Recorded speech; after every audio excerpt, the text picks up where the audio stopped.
What's up, everybody? Unrested back here with another JFAQ, and today I'm answering a question I just recently got today. I guess I've probably gotten this in the past before, many years ago when I had first gotten to Japan, and I really felt like it wasn't my place to answer it because I felt like it was a situation where I needed to have more experience in Japan, more time in Japan. At that time, I didn't even know if I was still staying. I'd only been here 2 years. Now, at about 9 years, I feel like this question, which is, how can you be, or I should say, grow into or become the best person that you can be in Japan? What would be the best things to focus on to make you get the most out of life? Be the best person that you could be as far as like interacting with people, your social community around you. I think just a little bit of everything, really. It was a very, I guess, generalized and vague question in that sense, but I think I got what the writer was getting to as far as what is the best way that I can be living my life and continue to grow and experience Japan and enjoy Japan. Because they said in the past they had seen videos where people became disheartened or left Japan after only 1 year or 2 years, or there's actually J-vloggers out there who started vlogging in Japan and got fed up with something, whether it be, I don't know, maybe a job that screwed them over or school got too rough, which, all these things are very possible, and they have every right to be pissed off because this is very realistic things that happen. There are some very sketchy jobs out there, and not a lot. Okay, that's more of the exception. There are some exceptions to the fact that most jobs in Japan are pretty good. They're a pretty decent gig, but there are some shady businesses out there, just like there's some shady businesses in my own country. I mean, that's kind of an international situation. That's not a Japan thing. In school's really a subjective and very personal situation. You could have so many factors counting into your life while you're trying to take in a huge amount of Japanese, if that's what you're here to study. A lot of the things that become very stressful, that probably a lot of people don't understand about studying Japanese in Japan, is constantly switching between languages, switching between your native language, switching between Japanese. Most times, especially if you are a English speaker, when the grammar is very different and you start having to think about how to flip your grammar even, it can be a bit stressful. And if you're learning a lot of grammar points, learning words in Japanese, not so difficult. A lot of people think, oh, I've learned a couple words in Japanese, I speak Japanese. Nah, you don't. You really don't yet. Until you start to get some grammar points down, you're probably not really speaking Japanese. Even with me, starting this year, 2015, my personal resolution was to start Japanese lessons again because I myself needed to fix my grammar, which is very poor. And I totally feel a lot of these college kids' pain when they tell me, they're like, yeah, I go to school and I just get crammed with all this new information on grammar, and then I have to switch it back to English and then switch it back to Japanese when I get back to school, and my brain's fried right now from all that. I can hear that. When I have to switch languages through the day, I think one of the weirdest things to have to switch from is knowing how big of a word you can use with the person that you're talking to. So that sounds very strange, but here, let me try to explain it the best way I can. Okay, so you've been talking Japanese all day, and then you meet a Japanese person whose English is better than your Japanese, so you're going to switch to English to talk to them, but their English isn't good enough on a native level that you could make references to metaphors or even movies or media or stuff from your own culture. So you still got to tone it down. Even if their grammar and everything's impeccable, they're not going to get a lot of the cultural references and stuff that you would normally do. Whereas if you were talking to a friend from home, if perhaps you Skype with them or call them at the end of the day, and you can go back to starting to reference those, but in your mind you're thinking, okay, I can't be referencing stuff like that, I want to leave that kind of stuff out, or this person's not going to understand this conversation. But another part of your mind's like, hey, don't you remember you're talking to someone who grew up in the same kind of culture as you with the same kind of English? They're going to know what you're talking about. It's okay to let those come out. And then on top of that, you get points where you're having a conversation with a person in Japanese and another Gaijin is there, and maybe their Japanese is not as good as your Japanese, but of course the Japanese person you're talking to speaks hundreds of times better Japanese than you, and you're trying to focus on a level of Japanese where that person's going to understand what you're saying in the best grammar and vocabulary that you have, but also the other non-native Japanese speaker whose Japanese is lower than yours can still understand the conversation too. It gets to be this crazy balancing and juggling act. And it's something a lot of people don't consider when they're learning a language or coming over here to Japan. They don't think about those unique situations that you get into with that. Or perhaps, even stranger yet, is when you get into a situation where someone's from another country that doesn't speak English, and they've learned Japanese in Japan, and you've learned Japanese in Japan. Both of your native languages are totally different, and you realize you've come to another country where you've learned a secondary language that you have to use to communicate in. And Japanese people watch both of you talk to each other in kind of this garbled Japanese, and they're like, what the fuck are these white people doing? It's pretty funny. I know. I had a French friend once who he couldn't really speak English at all, but he had learned, about the same level of Japanese as I had, so we communicated in Japanese, and we looked weird. Let's put it that way. We looked very strange. Two white guys, kind of like, I guess it would be like in the Fast and the Furious when all the white people leave the room and the Japanese people keep talking in English. That's weird. That doesn't happen. Why would somebody continue to talk in a secondary language unless they were in that very unique situation? So this gets into, after I went off on that huge tangent, which I think it was still kind of interesting, so what? How can you do the best and make the best of your life while you're here in Japan? I'm going to just list some things that worked well for me. It may be totally different for you, because I feel like when someone asks this question, the answer would be incredibly subjective to their unique situation. A lot of times when I do these videos, I'm assuming a lot of people come over here and get their foot in the door the same way I did with an English teaching job. Stepped off from that, got into illustration, doing a lot of other work on the side. Now even starting to try and get my YouTube career take off a little bit. Equipment getting better and stuff like that. But I'm not gonna lie and say I came over here with that ambition. I had no fucking clue. I got my foot in the door with English, and that gave me a great stepping off point. Some people mock English. They don't like it. They think that's not a cool job. In Japan, fuck it, that job's awesome. Whatever, it pays the damn bills, makes money, puts cash in my pocket. I still do some on the side. I still teach a lot of private lessons. And I think that's the first point I want to make is don't look the gift horse in the mouth. The first job you can get your hands on that will get you that visa, take it. Take it. There's been times in the past where I've seen vloggers, I don't know if I want to call them J-vloggers, I don't know if they consider themselves J-vloggers, but I've seen vloggers who are doing all these videos about, I'm planning to come to Japan and I'm going to do this and I'm going to get this job and not a lot of people work this and I've been studying my Japanese real hard, and then they realize they need almost native level Japanese to get the job that they want. They don't get it. Someone says, well look, why don't you still just try to go for English? And they're just like, fuck English jobs, man. I'm not coming there like every other Gaijin and doing that. Cool, man. I mean, but don't be surprised when the door slams in your face. I say open yourself up to any job that can get you over here. Open yourself up to almost anything that can get you a visa. I mean, aside from marrying someone for a visa, which I highly do not recommend, unless you've got some sort of sketchy deal going on with them, which even then I don't want to promote on my channel because you're pretty much, abusing the visa laws to get over here. That's not cool. I would say, latch on to any job you can. I've known people who worked factory jobs to stay in Japan, and they said they were back-breaking labor.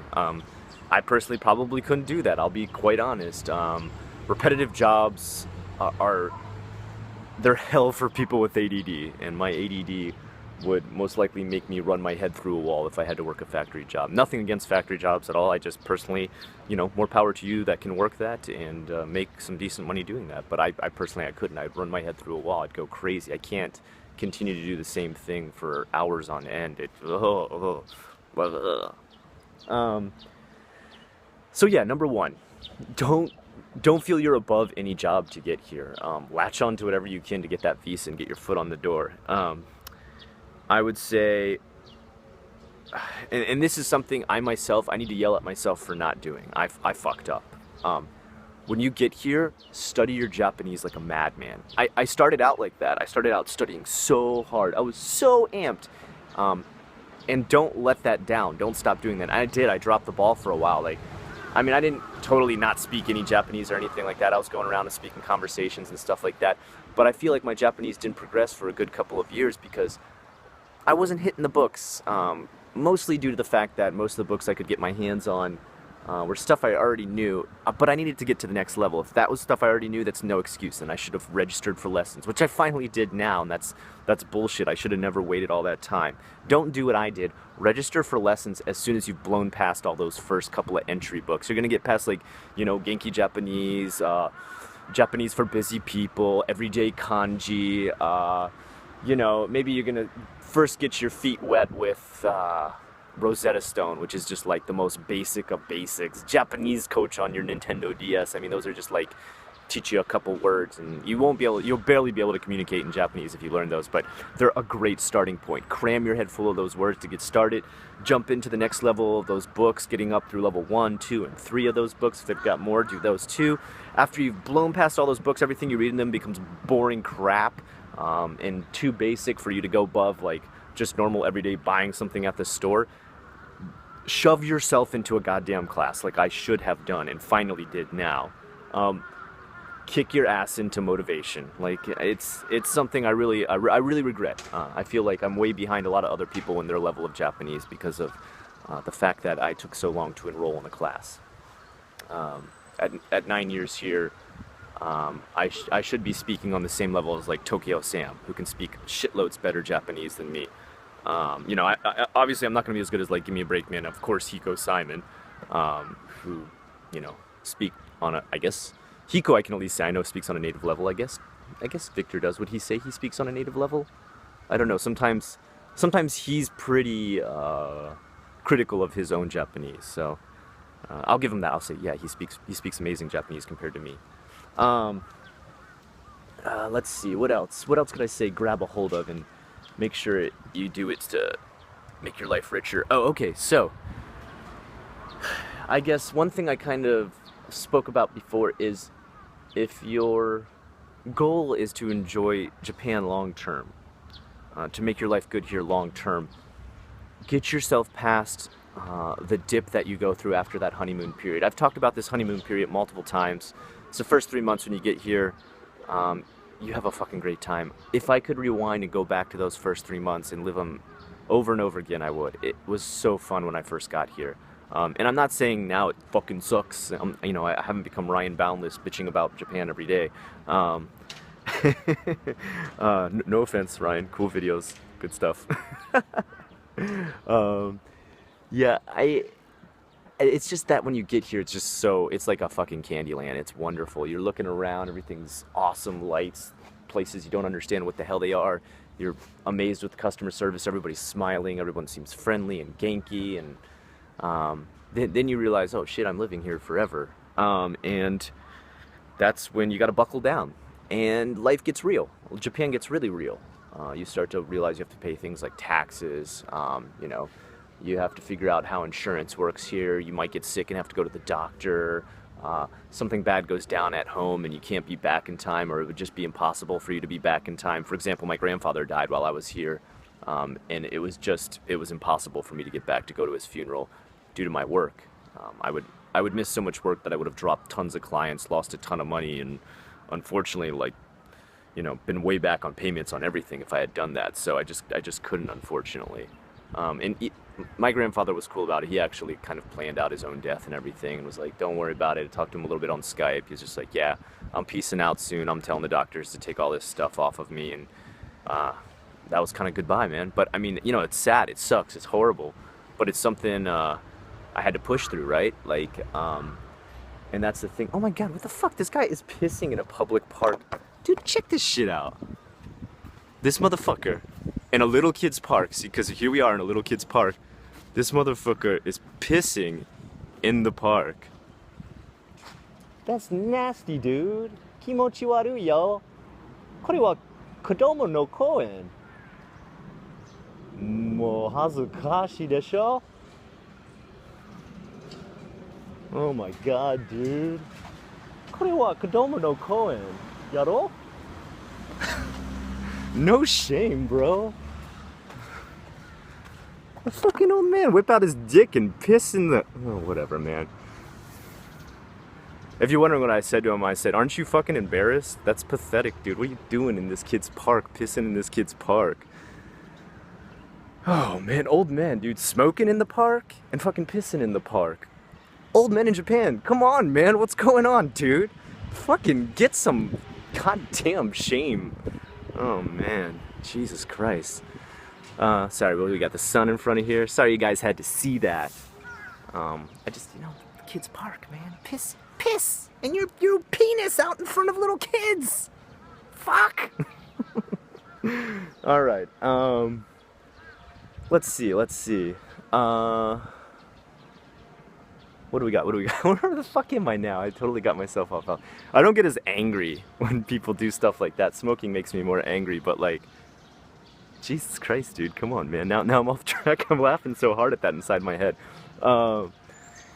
Yeah, so that's the thing. You got your stuff that you need to. Oh, okay. So this is where I was at. You get through some dark periods, right? You're gonna hit some dark spots when you're here in Japan.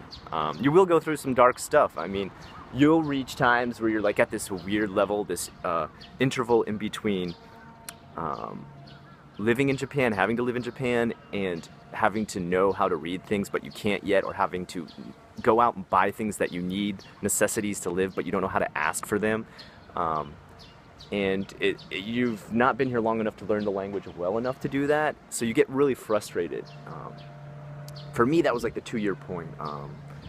And God, it was just like shit now. And at that point too, like all my friends had gone home because Nova had gone bankrupt, and so I was pretty much on my own. And it just put me kind of in this dark place, kind of like, man, what am I gonna do? Like, I gotta just kind of throw myself to the books and learn a bunch of words to go out and get all this stuff, and like, buy basic stuff. Like I had to go find a new apartment. I had to do that by myself, like go talk to realtors in Japanese, and I'm barely understanding what the hell. They're taking me around to apartments. It doesn't have an air condition in it, and I'm just like, can I tell them I don't want this place because it doesn't have an air condition in it? I have to go, and then I was like, what do I have to do? And they're like, yeah, you got to go buy your own air conditioner. I'm like, am I getting cheated? Like, is that normal? Just all different types of situations like that, and they kind of put you like in a really stressful, dark situation.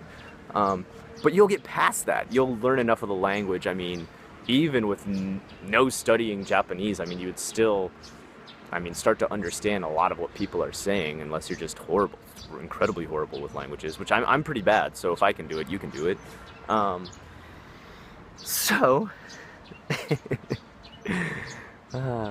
This video. Yeah, you push past that dark period. You're going to hit it at some point. You're either going to hit it at 1 year, maybe after those 3 months finish. It's a little different for everybody else. And when you do push through it, come out the other side, and you'll find you enjoy your life in Japan even more. At least that's what happened for me. But like I said, once again, I'm going to move away from this part because little kid's going to come here to play. Once again, my big thing is that, it's going to be a really subjective situation. You can take my advice that, I gave you today, and, pick bits out of it that work for you. Not all of it is going to apply to you in your situation, because people may come here for multiple different things. Everything from colleges to jobs to teaching English like I talked about, homestay, even the visa, what's the one? It's called like farm work visa or whatever. You can come like volunteer on a rice farm. Please don't write me and say, Scott, how do I get that visa? I've never been here on that visa. If you haven't been here on a certain visa, it's really hard for you to help other people do that visa, because you can't just like walk into immigration and be like, can you give me all the paperwork on a visa I can't get, and just tell me how all of it works, because they're not going to be too stoked to do that. I always get that all the time. They're like, what college should I choose and what visa should I get? I'm just like, man, I don't know. I haven't done college in ages, man. I'm not going to do college here. Oh, sorry. I'm never going to get a college visa. I'm on permanent residency. So anyway, that's my 2 cents thrown into the barrel to help you with what are the things that you can shoot for to make you a better person while you're here and make your life better while you are here in Japan. I guess I gave you 3 basic points. Does that help? Does this video help? Maybe it helps. I don't know. I feel like I've just been ranting and rambling and yelling at pissing old men in the park. I'm unrested. See you next time. Have a good one.